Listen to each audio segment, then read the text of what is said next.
assunto bem corriqueiro do dia a dia, principalmente em pronto-socorro, que é a infecção do trato urinário. Beleza?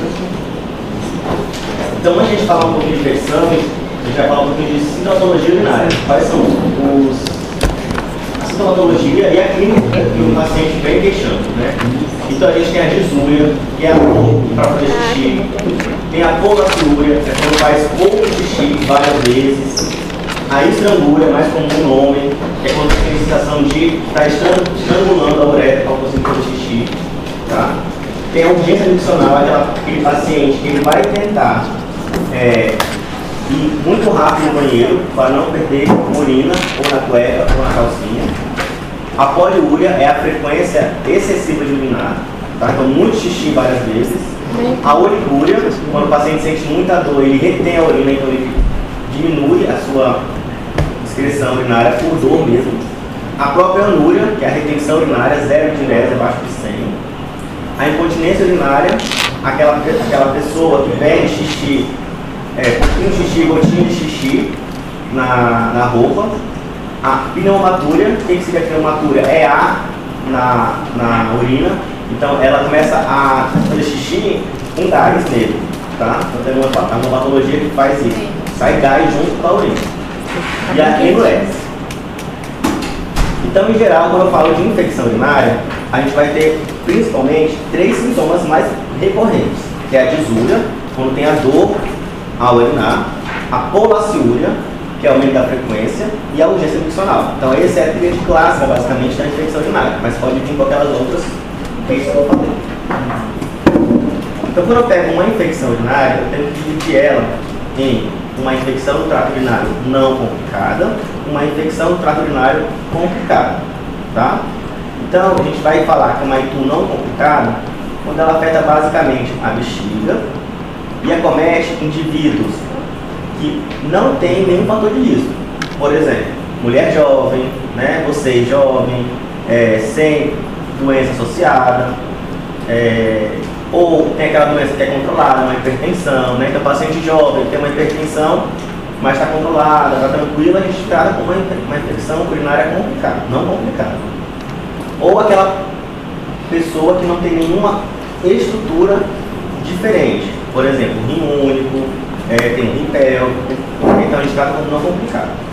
Já a ITU complicada é aquelas infecções que vão além da bexiga e que são mais em pessoas que têm alguma outra patologia. Por exemplo, a mulher pós-menopausa a gente considera mais complicada que o normal porque é idosa. Né? Gestante sempre é complicada, mesmo estando confinado na bexiga ou não. Ou que possui alguma anormalidade anatômica da região do rim. Beleza? Então a gente vai diferenciar ITU complicada e não complicada. ITU não complicada é aquela que é confinada à bexiga, não tem sepsis e são pacientes rígidos, com pouca ou nenhuma, ou quase nenhuma patologia. Principalmente aquelas pacientes jovens que não estão na menopausa, estão rígidas, né? Ou que tem uma doença mais controlada, por exemplo, hipertensão, de longa data, mas está controlada, a gente considera como não complicado. Beleza? Pensando em agente etiológico, quero que vocês lembrem sempre E. coli em primeiro lugar, segundo a E. coli, terceiro E. coli, mais uma vez E. coli, depois vem as outras patologias. Então, o mais comum, gente, é sempre a E. coli, que é uma onde está ligada da parte próxima da parte anal, retal, que é a parte intestinal. Tá? Então, a E. coli é mais comum, sem dúvidas. Então, a gente vai entrar agora nas síndromes clínicas, né? Então, a gente vai passar por todas essas síndromes para a gente diferenciar certinho o que é cistite, cistite de repetição, pielonefrite, uma bactéria assintomática, quando tratar ou não, né? Candidúria quando é fundo na urina, uma infecção associada a catéter vesical, uma infecção na gestação. Vamos começar com a cistite. Quando eu falo cistite aguda não complicada, o diagnóstico, gente, é sempre clínico. Eu não vou pedir hemograma, não vou pedir exame de xixi, não vou pedir uma costura. O meu diagnóstico é clínico, né? Então vai ter presenças de sintomas de baixos, ou seja, disúria, polaciúria, urgência. Essa tríade já consigo falar, isso aqui já é infecção urinária. Não precisa ter um exame para entrar no tratamento. Se a nossa paciente for uma cistite aguda não complicada, tá bom? Então, não precisa fazer aquela Quando é cistite aguda não complicada, não precisa. Então, você está no PS, o paciente fala, ó, estou hipertensa, está controlado, estou com mais lisura, uma ardência para xixi, estou com uma dorzinha pélvica, meu xixi reduzir um pouquinho, já trata como infecção, não precisa pedir tudo, tá? Então, tratamento de não complicada, antibiótico empírico, tá bom? Eu quero que vocês lembrem que antibiótico empírico, mas o tratamento hoje em dia é de 3 a 5 dias, tá? Para cistite não complicada. Beleza? Beleza, a paciente tratou a cistite não complicada dela, mas ela volta para você e fala, não melhorei, uma semana depois estou com meus sintomas recorrentes. Aí sim você vai pedir exame de urocultura, tá? Lembrando que o exame de urocultura, a gente só vai pedir nesses casos de simples se o paciente não melhorar os sintomas dela, tá bom? Quando eu trato o paciente com cistite aguda não complicada, a primeira opção, gente, sempre vai ser nitrofurantoína ou fosfomicina, tá bom? Sempre, no pronto-socorro, vocês vão pensar em nitrofurantoína e fosfomicina. Não vai entrar com ciprofloxacino, não vai entrar com levofloxacino, mas nitro e furantoína. Tendo alergia, posso pensar em sulfa ou amoxicilina, mas sempre se o paciente não tiver alergia, você vai entrar com nitro e furantoína. Empírico, porque é uma cistite não complicada, não precisa de exame, tá bom? Se o paciente volta depois do tratamento 5 dias, uma semana depois não melhora, aí sim eu vou pedir uma urocultura porque eu vou pensar em outros genes, tá? Professor, esse tratamento são os dois juntos ou Um ou outro, tá? Então, cistite simples, quando que eu vou pedir urocultura? Quando estiver falha no tratamento empírico, para pensar em outros genes, tá? Se não é E. coli, eu peço uma E. coli, eu posso pensar em proteus ou pensar numa E. coli já resistente ao antibiótico nitrofurantoína. Aí a gente vai ter que trocar. Beleza? Entendeu? Professor, a questão do homem, o idoso tem hiperplasia prostática controlada, ele tem um fator de risco. Sim, idoso. É idoso, mas se ele só tem isso, eu peço cultura ou já tomo um ciclo? Lembrar, gente, que infecção urinária no homem nunca vai ser basicamente simples, porque o homem não é para ter infecção urinária, tá? Ainda mais idoso. Então você já tem que pedir a cultura pensando em prospectite e ver qual que é o gene. Tá? Então, se for uma cistite não complicada, mas se for um homem, eu não trato como não complicada, eu já vou de cultura. Homem idoso. Se só se for idoso. Isso. Ah, Então, desculpa, idosos, homens também, tá? Então, ó, se for idoso ou homens, mesmo jovens, a gente, por exemplo, a gente tem que chamar de cultura, porque não é pra gente ter nenhuma infecção urinária, um homem, tá? Então, se for idoso, homens ou mulheres na pós-menopausa também totalmente idosa, ou aquela mulher que tem menopausa precoce, a gente vai pedir exame de cultura, porque já considera uma IPU complicada e não simples, tá? Então, o diagnóstico é clínico da cistite simples, não complicada, tá? Pensou em falha, deu falha no tratamento e de cultura para ver qual que é o gene, beleza? Então, a gente tem duas formas da gente escolher, algumas formas a mais que duas, mas basicamente duas formas da gente escolher o nosso xixi para pensar em infecção urinária. Existe a punção suprapúbica, que a gente vai fazer isso aqui, vai pegar uma agulha, enfiar uma agulha na bexiga e puxar. Não é comum a gente fazer isso, tá bom? Então, se a gente vê esse método, puxou a seringa, qualquer germe que crescer, seja 1, 2, 3, já existe infecção urinária, porque é um trato que é para ser estéril, tá bom? Quando eu falo em urina jato médio, aqui que eu vou falar para o paciente desprezar o primeiro jato, colher a metade para limpar aquela uretra, vai ter que crescer 10 a 1, 2, 3, 4, 5, 6 mil, tá bom? Beleza? Duas formas, punção suprapúbica, que quase a gente não colhe, tá? E jato médio. Beleza? O que é esse 100 mil, por favor? Tem que crescer 100 mil unidades na de colônia, bactéria. Tá só bom? nessa do jato. Jato médio. Se crescer menos, não posso falar que é infecção urinária, a não ser que tenha sintomas clássicos, tá? Cistite simples, tudo certo. Tratamento é empírico, diagnóstico é clínico, não precisa de exame. Não vai ficar pedindo todo mundo lá na UPA EAS que não dá conta. Já trata logo. A não ser que tenha dúvida, né? Então vamos lá, cistite de repetição. Como é que eu falo que o paciente tem uma cistite de repetição? Então quando aquela paciente, ou aquele homem ou aquela mulher, mais comum em mulher, tem 2 infecções em 6 meses, ou 3 infecções confirmadas em 1 ano. Tá bom? Então quando eu tenho isso, 2 infecções urinárias em 6 meses, ou 3 em 1 ano, eu falo, essa é uma infecção, é uma cistite de repetição. Para ver se eu vou entrar com antibiótico ou não, profilático, tá? Então quando eu dou diagnóstico de uma cistite de repetição, o paciente veio, doutor, eu tenho 3 infecções em 6 meses toda vez. Cada 6 meses eu estou com infecção urinária, eu tenho 3 meses. Deu 2 meses, eu tenho infecção. Já fecho o diagnóstico de cistite de repetição e posso entrar com tratamento não medicamentoso. Para quem? Para todos tem cistite de repetição. Quais são os tratamentos? Aumentar a ingestão hídrica, mais ou menos 2 a 3 litros de água. Quanto mais água chegar na minha bexiga, mais eu vou conseguir limpar essa bexiga, tá? Com varredura. Para pacientes que fazem pós-menopausa, eu posso usar terapia estrogênica vaginal. Por quê? Porque a vagina fica um pouco mais ressecada e a bactéria consegue se grudar mais e subir.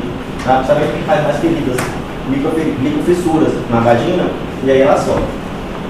Peço para evitar espermicidas, porque também é uma forma de matar os lactobacilos e, consequentemente, aumentar a bactéria. E alguns estudos falam que cranberry, que é a frutinha vermelhinha, via oral, ajuda a diminuir a nossa infecção urinária de repetição. Tá bom? Então, para quem vai fazer isso? Para todo mundo que tiver cistite de repetição.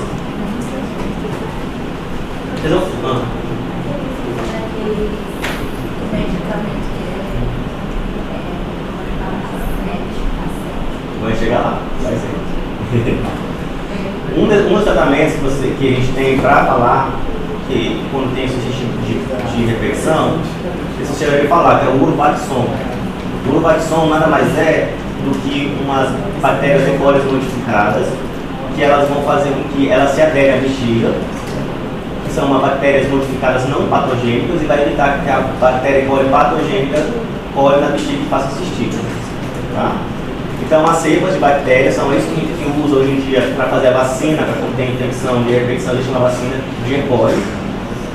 Mas esse Urovaxon a gente só usa para pacientes que têm infecção de repetição por E. coli, repetidamente. Tá bom?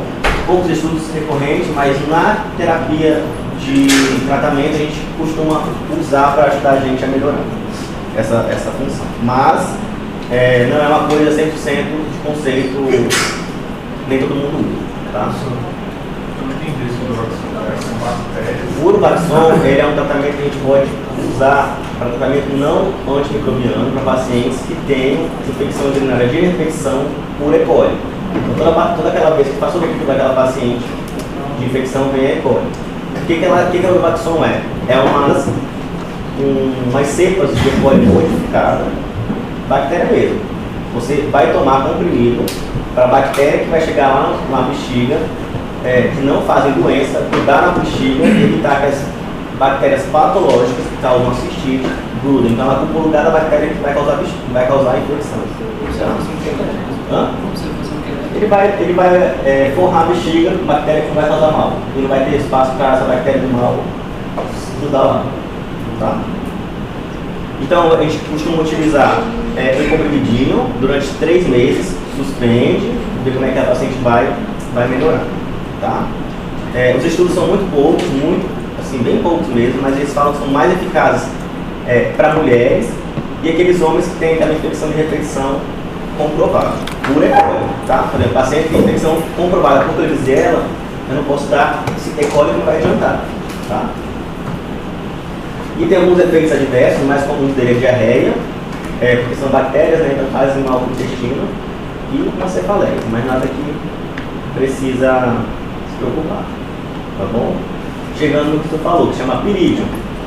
O pirídeo nada mais é que um auxiliante para ajudar, esse auxílio ajuda a melhorar a dor na hora, então ele é analgésico, tá? Ele tem um composto que quando passa pelo rim e vai para a uretra, ele faz como se fosse um analgésico e a xixi fica verde, dessa cor aqui, ó. Não, ele só tira sintomas, porque ele não é um antibiótico. Né? Então, aquela paciente tem muitos sintomas, né? Às vezes tem algumas infecções urinárias que a paciente faz anúria ou retenção urinária mesmo por dificuldade de xixi pela dor, a gente pode associar com pirídeo, e aí vai tirar a dor e a paciente vai conseguir urinar melhor, tá bom? Mas sem evidências suficientes, então a gente usa na prática, dificilmente a gente costuma usar, tá? Mas se você tiver aquela paciente que você acha que não é infecção urinária e você não quer dar antibiótico, ela tem só aquela ardência no finalzinho, às vezes é porque passa pela vagina e tá aquela feridinha, né? Você pode ajudar com o pirídeo e falar para ela tomar para ver se melhora a questão, para ver se diminui a ardência, tá? Quando você não suspeita que é infecção urinária. Caso você suspeite, você pode usar como antibiótico para fazer efeito de analgésico. Beleza? Então tem aquela paciente que realmente tem infecção urinária, 3 infecções no ano, não melhorou com o seu tratamento não farmacológico, você cansou de dar antibiótico para ela, você pode ou dar a opção para fazer tratamento com antimicrobiano, tratamento profilático. Tá? Como é que é o tratamento profilático? Doses reduzidas de antibiótico, tá bom? Você vai usar por 3 a 6 meses, vai suspender para ver como ela vai andar. Tá? Se tiver relacionado à relação sexual, que a gente chama de cistite de lua de mel, é aquela mulher, toda vez que faz relação sexual, tem infecção urinária, sente ardência, a gente pede para ela tomar um antibiótico após o curso, tá bom? E sempre orientar a paciente a não segurar o xixi, quando tiver relação sexual, tentar fazer xixi para poder lavar a bexiga, tá? Caso você faz a opção por antibiótico, nossas opções são nitrofurantoína, uma vez por dia, fosfomicina, uma vez a cada 10 dias, não precisa decorar a dose, tá, gente? Só para falar para vocês caso tenham interesse, sabe? Bactrim ou amoxicilina, então a gente pode auxiliar no tratamento antimicrobiano. Vou usar isso quando o meu tratamento não farmacológico não for eficaz, tá? Quando eu uso antibiótico para profilaxia, eu associo não tratamento farmacológico com antifarmacológico, tá? Lembrando que o tratamento farmacológico para profilaxia, ele não vai ser 100% eficaz, então vai reduzir apenas as infecções urinárias. Então, mulheres que têm, por exemplo, 10 infecções no ano, ele vai reduzir basicamente para 2, para 1, tá? Então, não é que ele vai melhorar nem vai piorar, só vai reduzir a frequência das infecções urinárias. E se eu estiver usando um antibiótico profilático e pegar uma infecção urinária, ter sintomas da infecção urinária, eu tenho que suspender o antibiótico profilático, tratar a infecção e depois entrar de novo com o antibiótico profilático. Eu vou usar as duas coisas ao mesmo tempo. Tá? Se for uma infecção por E. coli, pessoal, vamos fazer um profilático e depois internar aquele outro. Você pode usar aquele outro como uma terapia não farmacológica, não antibiótica. Aqui não é antibiótico, então não é modificado. Então, terapia não farmacológica ou farmacológica, pode usar os dois. Tá?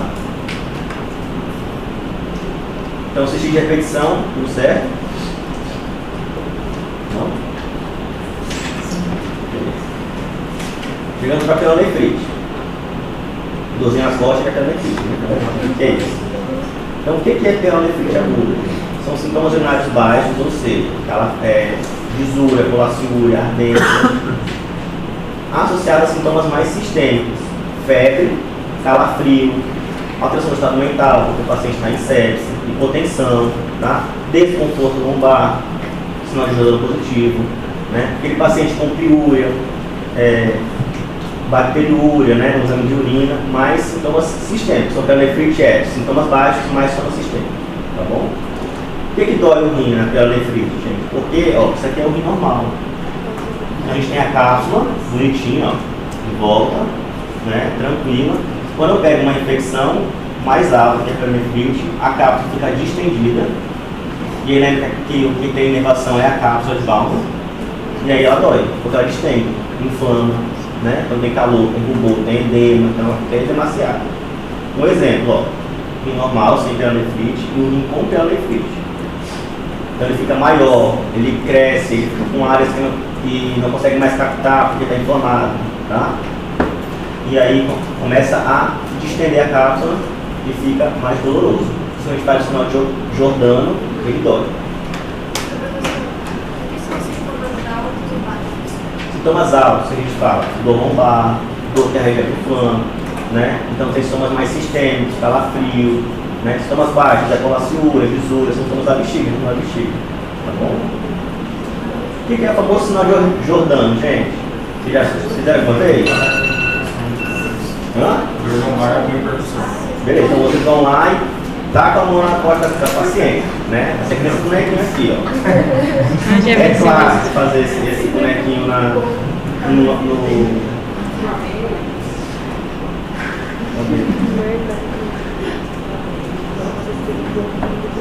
aí, ó, você está se desse paciente inteiro na costa do paciente, coitado. Então não é assim que a gente faz no Jordano. Então a primeira coisa que eu quero que vocês façam é palpem o músculo paravertebral. Vocês vão chegar lá, vão palpar, porque às vezes se eu tiver uma dor muscular, se eu vier com o meu Jordano vai vir positivo, né? Então vai ser um falso positivo. Então vai palpar o músculo, se tiver dor na palpação, já suspeita que pode ser mais muscular do que da parte renal, tá bom?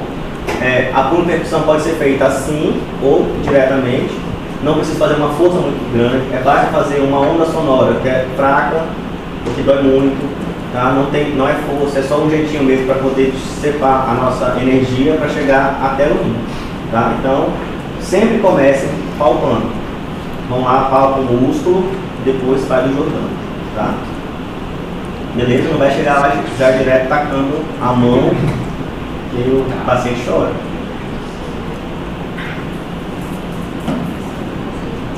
Pielonefrite aguda. O que vocês acham? É preciso pedir exame de imagem? Sempre que há uma suspeita de pielonefrite, tem que pedir exame de imagem? Não. Quando que eu vou pedir? Né? Então, o paciente tem uma pielonefrite aguda, ou seja, ele tem sintomas baixos, mais febre, mais dor lombar. Se eu vou pedir exame de imagem, quando eu tiver algumas gravidades na clínica, ou seja, o paciente está em choque séptico, está em sepsis, eu vou já pensar em outras causas. Será que essa pielonefrite, ela é tão grave para estar obstruída e está fazendo abscesso, então peço exame de imagem, né? Ou o paciente veio com a pielonefrite aguda, beleza, não peço exame de imagem, começo o tratamento dele. Mas em 2 dias, 3 dias não melhorou, eu preciso ver o que está acontecendo, porque é para melhorar. Vou lá e peço exame de imagem, tá? Ou quando eu já peço, o paciente está suspeito de obstrução. Ele ficou olígurico na frente xixi. Será que tem um cálculo obstruindo os 2 uretéricos? Não faz? E está fazendo pus lá em cima? Então eu já peço exame de imagem. Então, situações de exame de imagem só vou pedir quando eu tenho uma gravidade ou que meu paciente não melhorou com 2 a 3 dias de tratamento. Então tem que ver o que está acontecendo. Por que ele não melhorou? Tá? Então a gente usa assim, ó, no nosso objetivo. O paciente tem uma pielonefrite aguda não complicada, aquele paciente está tranquilo, está com dor, febrezinha que passa com a dipirona, disúria, eu já posso falar que é uma pielonefrite não complicada, tá? Você vai pensar, será que esse paciente tem risco de ter um germe que é multiresistente, que não vai passar com o ciprofloxacino em alguns tratamentos? Como é que eu sei disso? Quando já tem uma urocultura prévia, você fala, ó, você tem algum exame de urina que possa me mostrar? Já tem um germe já resistente, né? Ou aquele paciente que vive internado, paciente já institucionalizado, aquele paciente que vive em cama no hospital, né? Que precisa fazer posição de sono, essas coisas, já pensa também já em resistente.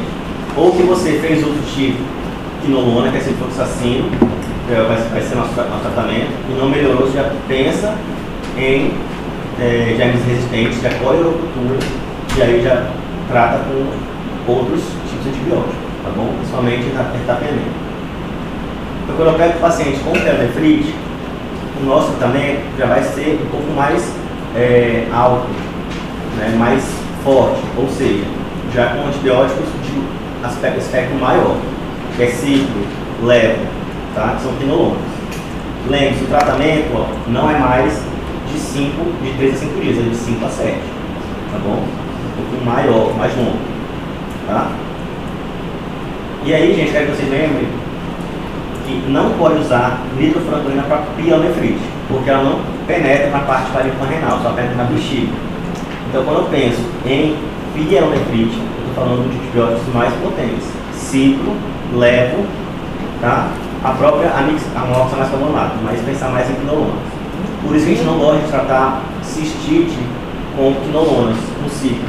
Né? Porque quando eu evoluir para pielonefrite, não vou ter mais tratamento, vou ter que passar logo para medicamentos injetáveis, vai ter que internar o paciente. Então, cistite sempre é mais simples, nitrofurantoína, fosfomicina, e pielonefrite é mais complicada, tá? Com ciclo, com levofloxacina, tá? Cistite, o tratamento é mais curto, hoje a gente faz com 3 a 5 dias, porque não tem nenhuma evidência falando que tratar mais tempo melhora. Pelo contrário, faz ficar o germe mais resistente, então a gente trata por curto período. E pielonefrite a gente trata de 5 a 7 dias, tá? Se eu pensar em amoxicilina carbonato, como a gente pode tratar para cistite, eu tenho que aumentar um tempo maior, vai ser de 7 a 14. Tá? Então, o paciente sempre diferenciar se é baixa ou alta. Então, a gente depende disso para a gente tratar com o nosso antibiótico. Tá bom? E aí, todo paciente com pielonefrite internado, né? Não, então tem pacientes que é simples, consigo tratar para casa. Né? Peço para ele voltar em 48 horas, falo, volte para ver se você melhorou. Né? Quando que eu vou internar? Quando o paciente está com sepsis, não vou mudar para casa com choque séptico. Né? Febre persistente, o paciente vai para casa com febre, 3 dias não melhora, vou ter que internar. Ou aquele paciente que não consigo tomar via oral, então porque vomita, tem muita náusea, então tem que internar para tratar na veia. Gente, lembrar, gestante, sempre, por mais que os sintomas dela sejam simples, ela é considerada complicada. Tá bom? Então sempre vou internar gestante. Por mais que a GO fale que não, a gente vai internar sempre. Então beleza, como é que a gente vai tratar? Pielonefrite aguda. Vou diferenciar se o paciente tem sepsis ou não. Não tem um sepsis, vou tratar. Se o paciente não tiver aqueles sinais de multiresistente, eu vou tratar com remedinho oral, tá? Posso fazer uma dose de ceftriaxona, na UPA ele manda para casa com oral, ou já entra direto com oral para casa, tá bom? Quando o paciente tem sepse, já vou internar. Então, clássico, na UPA, o paciente chega na UPA, o paciente vai lá ver, ó, tenho cistite, estou com uma infecção urinária, tá ardendo para xixi, fez Jordano, deu positivo, tendo febre em casa. Você vai ver, tem sinal de sepse? Tem 4 tipos de sepse. Você já viu já sepse, né? Na infecta? CIS, sepse? Ainda não, mas vocês vão ver. Tem sinais de sepse? Não tem. Vai lá, pega o ciprofloxacino, vai para casa. O paciente não melhorou, ou já chegou com sepse, lá na sala vermelha. Você já vai entrar com essa exame de imagem, porque já que você está com sepse, tem que pensar em outra coisa.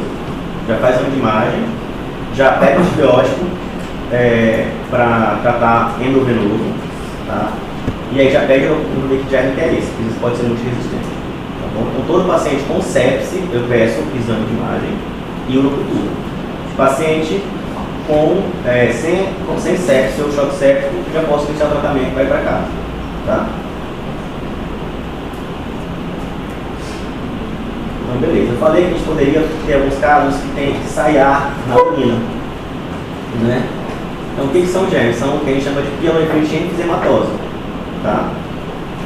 São germes capazes de produzir gás. E aí, de novo, a ECOG também tem germes que conseguem produzir gás. E aí fica desse jeito. Aqui é um raio-x e aqui é cheio de gás em volta do rim. Tá? Aqui é tudo cheio de gás. E a bexiga ó, fica como se fosse um contraste em volta, tá vendo? Ela fica mais com... A urina fica em volta e gás entre ela. Então, como tem isso, gente, é uma infecção urinária grave, chama pielonefrite enfisematose, que é muito comum em diabetes. Tá bom? Por isso que a gente fala que pacientes diabéticos a gente considera como fator de risco. Então, lembrar disso. E o tratamento dela é bem mais agressivo, às vezes tem que drenar, tirar o rim, nefrectomia. Então, tem uma mortalidade muito grande. Beleza. A gente falou da pielonefrite, tá? Vamos falar um pouquinho da bactéria sintomática, que é o que o médico adora tratar. Então, o que é bactéria sintomática, gente? Quando eu falo bactéria sintomática, eu vou dividir entre mulher e homem, tá? Quando eu falo em mulher, eu tenho que ter 2 amostras de urocultura positiva no intervalo de 15 dias Quando eu falo de homem, eu falo uma amostra única de urocultura. Eu falo que é urocultura porque tem que ter exame, falar que é sintomático, para que o paciente não vai ter nenhum sintoma. Né? Quando a gente está quando a gente está no PS não, lá na UBS, a gente começa a pedir hemograma, ureia, creatinina, sódio, potássio, TSH, EAS e urocultura, para todo mundo. Não sei porquê, eu sei que costumam pedir, mas eles esperam. E aí tem algumas pessoas que têm uma urocultura positiva. Você fala para o paciente, está sentindo alguma coisa? Não sinto nada. Mas o médico vai lá e trata. Mas a gente chama de bactéria sintomática. Quando cresce algum germe na urocultura, mas o paciente não tem sintoma nenhum. Tá? Isso a gente não vai tratar. Se é bacterial no intestino, a gente não vai tratar. Vai tratar quando? Gestante, sempre. Tá bom? Porque já sabe que bactéria assintomática em gestante aumenta a chance de parto prematuro. E pré-operatório de cirurgia urológica, ou seja, que o paciente vai mexer na parte urinária baixa ou alta e você trata a bactéria assintomática para evitar a disseminação da bactéria. Tá bom? E transplante renal recente depende do serviço. No meu, a gente tratava cada primeiros 6 meses, mas depende de cada serviço. Para vocês é importante lembrar que bactéria sintomática é quando tem urocultura positiva, sem sintomas. Vou tratar só o gestante e pré-operatório urológico.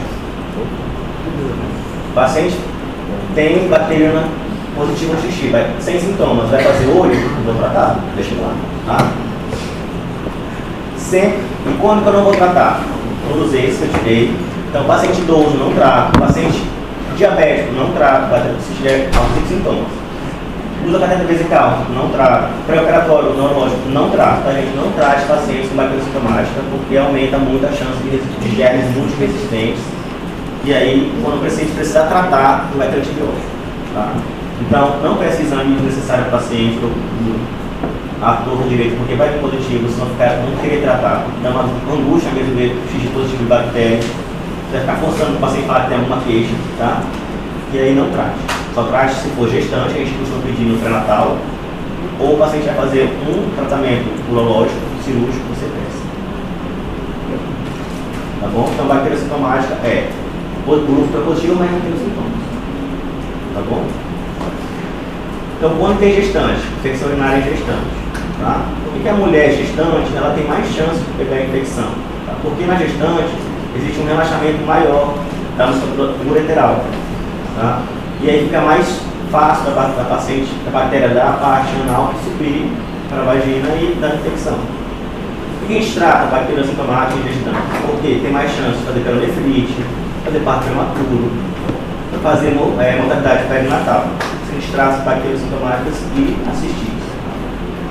Tá? Então, como eu falei, bactéria sintomática, a gente vai fazer o rastreio no pré-natal da 12ª semana a 16 semanas, são sempre uma urocultura, tá bom?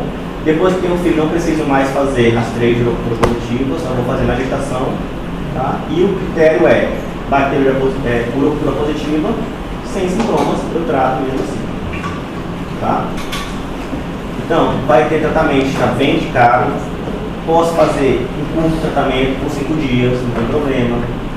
Vou evitar usar quinolonas, né, porque além de ser teratogênico, a gente já viu que pode fazer, quando precisa fazer tratamento para não infligir, a gente vai precisar usar às vezes ela também. Né? Evitar o bacterino no primeiro trimestre. A urocultura é obrigatório. Nesses casos, gente, sempre urocultura positiva, tratei, eu tenho que pedir uma urocultura negativa, uma urocultura que está negativa. Nesses casos, porque se vier positivo, eu tenho que tratar de novo. Agora, paciente com cistite, não melhorou o tratamento, você pede uma urocultura, fechou o diagnóstico, tratou certinho, você não vai repetir, porque você não vai tratar, se tiver sem sintomas, tá? Então, eu vou repetir a urocultura para controle de pacientes gestantes, tá? Se a vesicultura positiva, eu trato novamente e aumento o tempo de tratamento para ver se mata a bactéria. Então, a primeira opção para paciente gestante é cefalexina, nitrofurantoína, tá? Fosfonicina posso usar e clavulina, tá bom? Então, essas são as opções que a gente pode usar. Professor, nesse caso aí, nesse mesmo sentido de controle, iria fazer também lá na cistite complicada, tipo, Não. Porque lembra que cistite complicada, mesmo com urocultura que é positiva, sem sintomas, vai ter não trata. Porque vai ser chamado de bactéria assintomática. Isso é mesmo. Vai ser a mesma conduta, no caso. Não. Por exemplo, aqui você faz controle. Eu só faço controle aqui na gestante porque a bactéria assintomática eu vou tratar a gestante. Então, quando a gestante tem uma urocultura positiva, mas não tem os sintomas, eu tenho que tratar. Agora, ela teve infecção urinária. Ela não precisa fazer uma urocultura de controle, a não ser que ela tenha sintomas. Se ela não tiver sintomas, eu não vou colher uma urocultura de controle, por quê? Se eu tiver uma bactéria assintomática, mas eu não tenho sintomas, que ela não está gestante, eu não trato. Entendeu? Porque eu só vou pedir exame porque eu vou ter que tratar. Então, quem que eu peço exame? Na gestante. Para controle. Porque se vier positiva, a urocultura, mesmo sem sintomas, eu trato. Tá? Agora, paciente jovem, que eu pedi uma urocultura, tratei, ela acabou os sintomas, eu não preciso fazer uma urocultura de controle, porque se vier positiva, eu não trato. Tá? Cistite aguda na gestação. Então, eu vou sempre pedir urocultura, por quê? Porque ela é uma cistite complicada, que é a gestante, certo? Sempre vou pedir uma urocultura de controle após o tratamento para ver se ela vai negativar a urocultura, porque se vier positiva eu tenho que tratar. Porque toda bactéria assintomática no gestante eu trato. Depois eu vou pedir todo mês uma urocultura do paciente conforme o exame do médico, tá bom? E o tempo de tratamento, mesmo em gestante, é curto, 5 dias, tá bom? A não ser que ela mantenha a bactéria positiva na urocultura de controle, eu vou estender o tratamento. Deu para entender? Então, por que eu não peço exame de urocultura em cistite simples? Para controle. Tá. Pernefrite aguda na gestação. Então, a bactéria dela foi lá, ela falou que ela foi no médico porque achava que aquela dorzinha na bexiga era normal da gestação. A bactéria foi lá e subiu de forma ascendente, passou pelo ureter, foi no rim e fez uma pernefrite aguda, tá bom? Então, quando eu tenho uma pernefrite aguda na gestação, eu digo que é uma pernefrite complicada. Vou precisar, então, internar antibiótico endovenoso, tá? Vou precisar de exame de imagem, a gente opta pela ultrassom, para não dar contraste para o bebê, e nem irradiação. Se estava depois de 2 dias, eu posso dar comprimido oral e o tratamento se estende de 10 a 14 dias. E eu não uso nitrofurantoína e fosforescina por quê? Nesses casos. Porque ela não chega no rim. A nitrofurantoína ela tem exclusivamente acesso só à bexiga. Ela passa pelo rim sem fazer efeito na bexiga. Então por isso que eu não uso nitrofurantoína nem para nesses casos que tinha que ter efeito. É parênfima renal. Isso não é nem para diabético, nem só gestante, porque mesmo diabéticos, idosos, portador neurológico, não trata. Então não vou pedir exame, vou ficar agoniado vendo esse positivo. Melhor não saber. Se tiver sintoma, aí a gente peça. Beleza?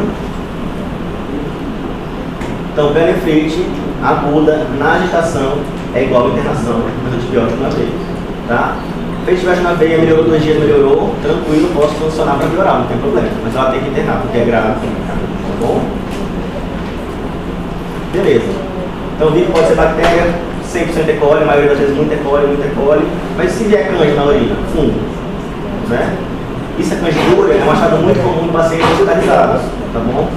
É difícil a gente diferenciar se é realmente colonização ou infecção verdadeira. É muito raro infecções disseminadas por cândido, gente. Então, quando vocês pegam uma urocultura ou um exame de urina lá embaixo, presenças de hifas, que é cândida, né? Vocês vão falar, poxa, então, provavelmente quase 100% é colonização, vocês não vão tratar, tá? A infecção da bexiga pode ser por cândida ou por outros tipos de fungo. Você vai sempre diferenciar se ela é só da bexiga ou ela é infecção renal. Tá? Ela pode ser de via ascendente, então ir da bexiga para o rim, ou hematológica, tem uma infecção sistêmica, pulmonar, por exemplo, ela chega na condição de vai lá no rim e faz uma infecção. Tá? Então, o principal fungo que pode causar é cândida. Cândida, principalmente infecção de escorrimento vaginal, tá bom? Então, cândida, mas pode ter aspergilos, pode ter histoplasmas, mas o mais comum é cândida, a gente vê. E os fatores de risco para poder ter cândida? Quais são os fatores de risco? Imunidade baixa. Aquele paciente que está internado na UTI, tem imunidade mais baixa. Imunidade avançada por ser um idoso, né? Diabetes, deixa a imunidade mais baixa também. Tempo de internação elevado, aquele paciente que está 30 dias na enfermaria, tem mais chance de ter infecções por cândida do que pacientes que não estão internados. Pacientes de suporte ventilatório, indução parenteral, tem mais chance de ter infecções por cândida, porque eles falam que pacientes que estão em nutrição parenteral, que é aquela que faz pela veia, eles têm chance de fazer baixar mais de viagem. Porque é menos vitaminas, é menos absorção, a gente fica mais lento. Tá? Então, sempre que eu vejo uma infecção urinária por cândida, cresceu e cresceu cândida na urocultura, você pega uma urocultura, não cresce uma bactéria que cresce cândida, eu vou sempre pensar que é uma infecção assintomática, ou seja, foi um achado, tá bom? Porque os pacientes não vão conseguir falar, estão muito entubados, não conseguem ter uma resposta e falar assim, tá doendo, usura, frequente, não consigo falar, se tem desconforto para público, está entubado, está sedado, né? Então não consigo. Então o que eu começo a fazer então, gente? Então eu vi que o paciente tem uma candidura, que é cândida na urina. Eu vou falar assim, o paciente não tem nenhum outro sintoma, ele só tem essas cândidas na urina, mas não tem febre, não está hipotenso, não tem dor, né? Não tem a vida normal. Vou fazer, stop, vou parar, não vou trocar, fazer nada. Troca a sondinha só para tirar aquela colonização e observa, tá bom?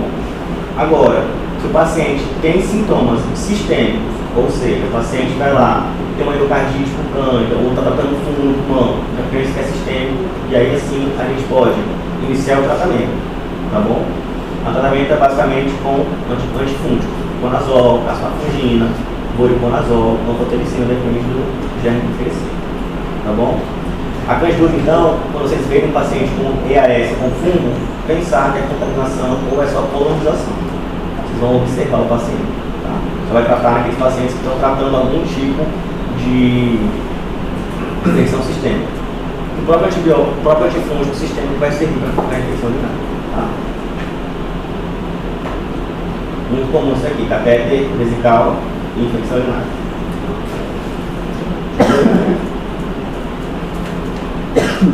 Então, beleza, o paciente usa catéter vesical, aquele paciente que tem a próstata grande, né? Tem um catéter, ou seja, a sondinha vesical. Quando eu vou falar que o paciente tem infecção urinária, né? Ou seja, que o paciente vai com aquela bolsa podre que pus na bolsa.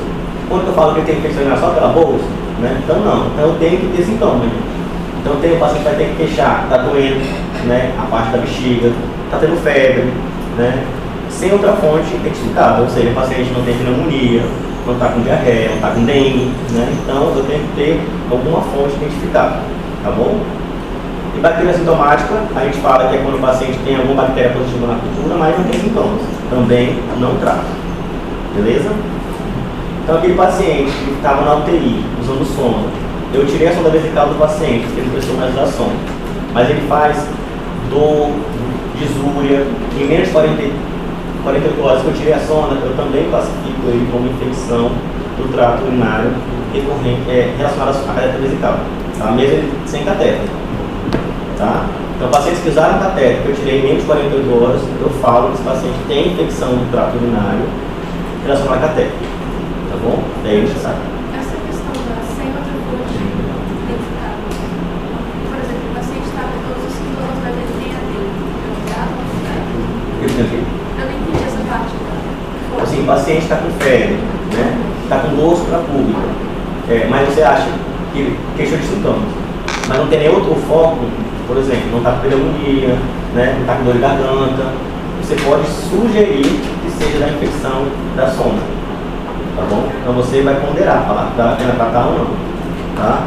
Mas o que eu costumo fazer no dia a dia, gente? O paciente tem sintomas de dor suprapúbica, provavelmente é a sonda, porque é um pouco estranho, né? Então você vai tratar. Agora o paciente que não tem a dor suprapúbica, não tem, fala que está tudo bem com a sonda, mas começa a ter febre, você vai ponderar, será que realmente era a sonda? Não tem sintomas, vou pensar em outro foco, mas pesquisa do foco, tá? Se eu tiver só o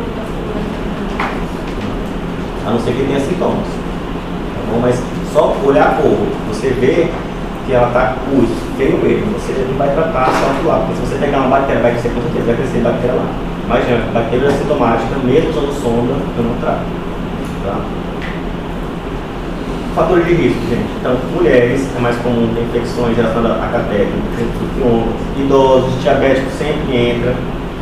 Erros no cuidado do catéter, ou seja, quando inseriu, levou bactéria junto, ou quando vai fazer manutenção, que é a higiene, já consigo um pouquinho, tem mais fator de risco, tá bom? E aí, gente, existe uma síndrome que consiste na UTI, essa classe dessas bolsinhas roxas, que é Purple Prime Bag Syndrome, que é a síndrome da bolsinha roxa, tá? Essa síndrome de bolsa roxa é uma bactéria que quando ela entra em contato com o plástico, ela faz essa coloração. Principalmente proteus que eu dizia ela. E aí ele faz essa coloração roxa, não significa que tem que tratar, você vai tratar se tiver sintomas, tá bom? Ou tiver leptose, o paciente tem hipotensão, né? Que é sinal de sepse, você costuma tratar. Sempre que eu trato, se possível, eu troco a sonda, depois inicio o tratamento, tá bom? Então, ó, o que você falou, ó, piúria isolada não é critério de infecção urinária, tá bom? Tem que ter sintomas. Então, como é que eu trato essa sonda? Como é que eu trato? Como é que eu pulo a urocultura da bolsa, né? Então, vocês vão ver, você não pode escolher daqui. Se eu escolher daqui, vai ter um monte de germes aqui, que vai chegar lá, vai dar positivo, vocês vão achar que é esse germe. Então, a maioria das sondas vesicais, eles vão ter um dispositivo, que é esse aqui. Vai ficar logo, passou a sonda, tem esse dispositivo. Vou limpar com álcool e gel.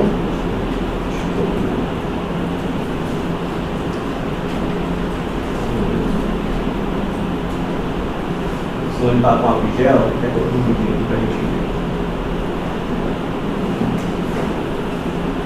Vou mastigar. Aí. Vocês vão limpar primeiro, tá? Não quero fazer isso na UTI. Eu limpo com álcool e algodão, pego uma seringa estéreo, uma agulha estéreo, não precisa ser com luta estéreo, tá? Pode ser com luta de procedimento. Vai clampear aqui embaixo primeiro, onde tem um clampezinho, para não pegar a bolsa do coletor, e vai esperar o paciente encher a bexiga e colher. Colheu daí, aí sim vocês podem ir para o recipiente, o frasquinho, colocar dentro para ir para o urocultura. Por que não colher daqui? Porque aqui vai ter muita contaminação. Então não colhe do frasco aqui embaixo. Tem que colher desse coletorzinho, tá bom? Então, a pesquisa de bactéria pus na sondinha, você vai pesquisar bactéria sintomática, vai pesquisar só se tiver sintomas, tá bom? E o tratamento, gente, da bactéria sintomática? Então, o tratamento vai levar em consideração fatores de risco, tratar com antibiótico. Eu tenho que perguntar para o paciente se tem alguma chance de ele ficar sem sonda vesical. Então, a principal coisa, você pode ficar sem sonda, porque tem muito paciente que usa sonda, porque não voltou mais no urologista, já ficou cômodo de usar sonda, né? Então você perguntar, vale a pena manter essa sonda? Posso tirar? Liga para o colega médico, o urologista, posso tirar a sonda de um paciente, ficar sem sonda, a próstata grande, já fez a RTU, posso tirar, né? Então a primeira coisa é lembrar que o paciente tem que tirar a sonda. Quanto menos tiver sonda junto, melhor, tá? Ver se o paciente tem alergia, antibiótico ou não, o tratamento vai de 7 a 14 dias, um pouco maior, porque como é um procedimento, um catéter que usa lá dentro, que é plástico, né, um pouco estranho, a gente usa um pouquinho mais tempo para a bactéria fazer efeito, né? Então a gente vai fazer o quê? Vai minimizar o uso de catéter, então evitar quanto menos catéter possível, né? Então não é porque está na UTI que o paciente vai pôr catéter vesical, né? Porque o paciente está na enfermaria que vai pôr catéter, só se precisar mesmo. Então sempre avaliar a quantidade da sonda, precisa saber se o paciente pode tirar a sonda. Realmente vale a pena tirar sonda? Aqueles pacientes que fazem uso de sonda vesical, eles tem bexiga neurogênica que não consegue fazer a micção. A gente pede para ver se eles conseguem fazer cateterismo intermitente, ou seja, ficar cateterizando intermitentemente é melhor do que usar sonda vesical. Muito ruim, a pessoa fazer 5 vezes por dia intermitente, né? Mas é melhor do que usar sonda, tá bom? E aí a gente deve tentar trocar o catéter ou a sonda antes de iniciar o tratamento antibiótico. porque o antibiótico vai chegar no plástico, vai ficar a colonização lá. Então a gente tira aquela colonização, passa a insulina nova, se puder, não puder ficar sem, que aí começa o tratamento. Tá? Mas quero que vocês lembrem que a primeira coisa que tem que perguntar é se o paciente pode tirar a sonda. Tá? Se não vai poder, a gente vai tratar, tenta trocar a sonda e começa o tratamento. Tá? E para a cura sintomática, não precisa repetir a urocultura, porque se não tiver sintomas, eu não vou tratar. Então não é para tratar a bactéria sintomática em pacientes que usam sonda. Tá? Porque isso não melhora o desfecho dele, vai só piorar a qualidade de vida, vai só deixar mais resistente. Tá bom? E não existe mais essa de trocar a sonda vesical programada. Antigamente fazia, cada 21 dias você dá um posto para a sua sonda. Não adianta fazer isso, às vezes é só malefício para o paciente, porque tem trauma na hora de trocar, não vai melhorar a infecção urinária, então não existe mais essa. Só vai trocar quando? Quando o paciente rasga a sonda, rasgou aquele bolsinho, não ficou mais parte térmica, ou quando eu vou começar um tratamento para infecção urinária relacionada à sonda. Então eu troco para iniciar o tratamento. Mas essa de trocar a cada 21 dias, vocês vão ver muito médico fazendo isso. Antigo, assim, vai lá e troca cada 21 dias, não precisa mais trocar, gente. Só trauma o paciente mesmo, trauma de ureia, trauma de ficar fazendo isso. Tá? Então não troca a sonda programada.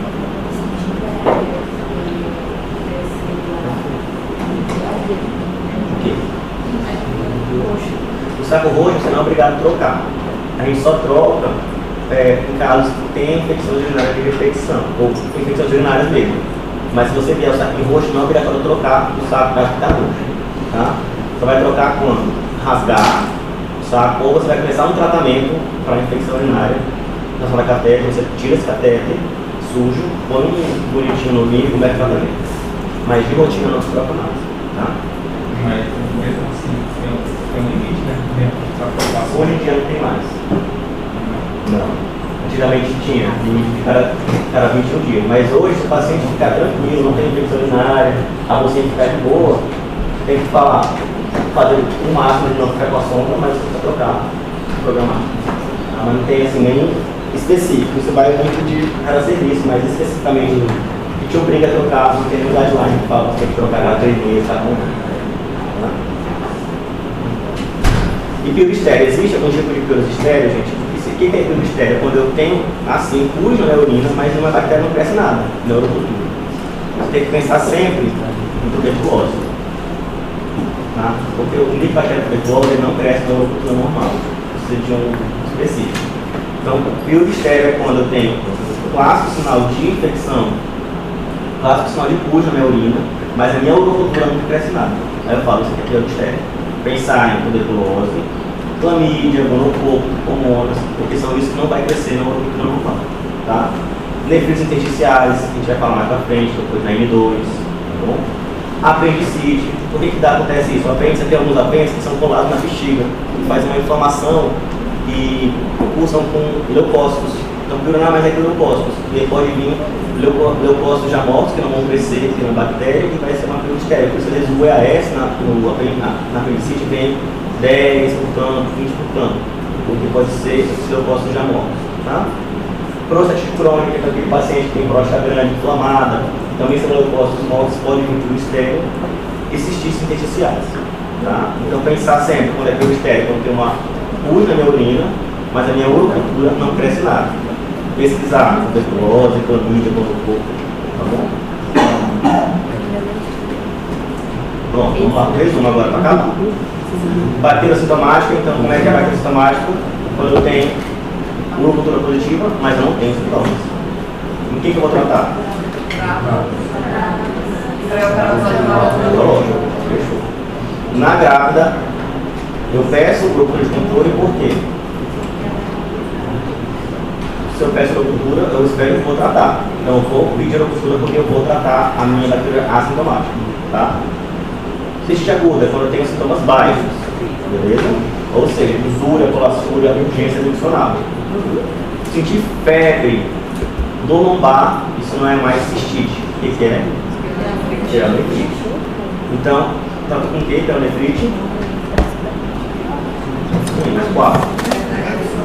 Posso fazer infecção, mas a paciente está ótima, pode ir para casa. Pode insulina, pode ser, ou se for assim, né? Então, o paciente catéter urinário, né, de vias urinárias, mais sintomas. Isso aí é complicado ou não complicado? É complicado, porque tem um fator de complicação, né? Eu trato conforme os sintomas, beleza? E aí eu peço a ruptura para ele, depois que eu tratei, melhorou os sintomas, peço a ruptura, não, eu não vou tratar, beleza? E do complicado então, é aquela que tem febre, ou o paciente tem alguma imunodeficiência, né? Tem HIV, tem quimioterapia, né? Tem, ou uma tração articular, tem único, impel, beleza? Então é complicado. E do recorrente, ou infecção tratada de repetição, como é que eu dou o diagnóstico?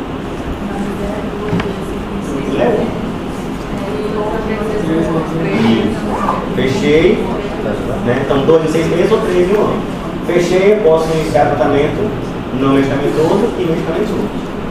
Eu quero medicamentoso, que eu posso usar de medicamentoso. A dose vai ser dose normal ou a gente reduz a dose? Aumenta a dose. Se for recorrente, para profilaxia. Uma dosezinha baixinha por um longo período.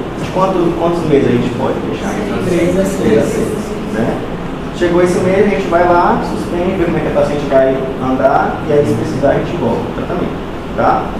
Quando eu faço uma profilaxia para infecção urinária, eu vou estar 100% deixando o paciente ficar sem infecção. Então sempre orientar a paciente, que ela vai achar que está ali, mas não está. Tá? Beleza? É isso, gente.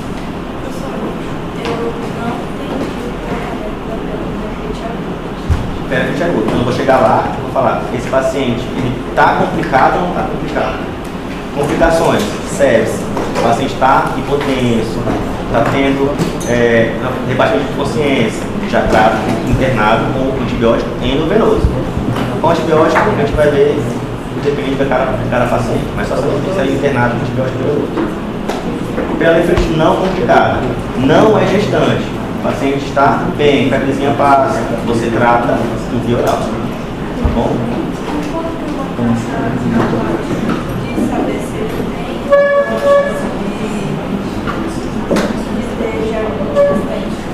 Quando eu vou pensar no paciente, que é aquele paciente que está muito tempo internado, hospitalizado, né? Então tem mais chance de ele ser digerido bem do que mal. Tá bom? Ou aquele paciente que já mostra que tem urocultura positiva. Fala, então não vai adiantar. Todas as culturas são o mesmo gene resistente. Vamos entrar nitrofrantoína nele. Se ele não tiver internado, não tiver sinal de complicação, mas ele tem chance de ter muita resistência, não vai ter complicado, então você vai guiar pela urocultura dele anterior. Menor, que é complicado, já está. Por quê? Porque você sabe que já está crescendo, é complicado, não perder tempo, demora 5 tempo para crescer. Então você pede a urocultura, já entra com tratamento endovenoso. Complicado.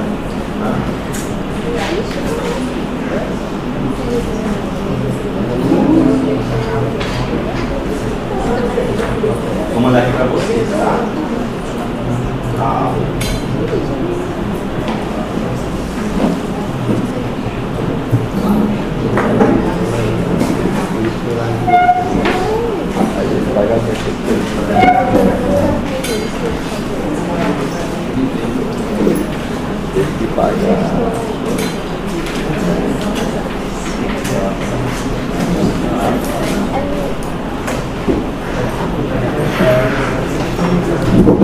Posso pagar esse cara esse aqui?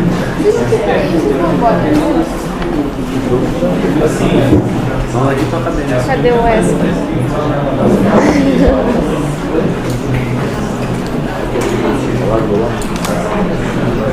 Que foi que eu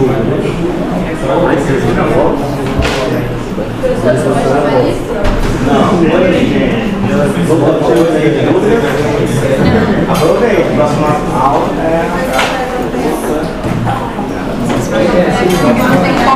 Eu achei que vocês tinham me com perguntas. Dicas. Para você, para mim,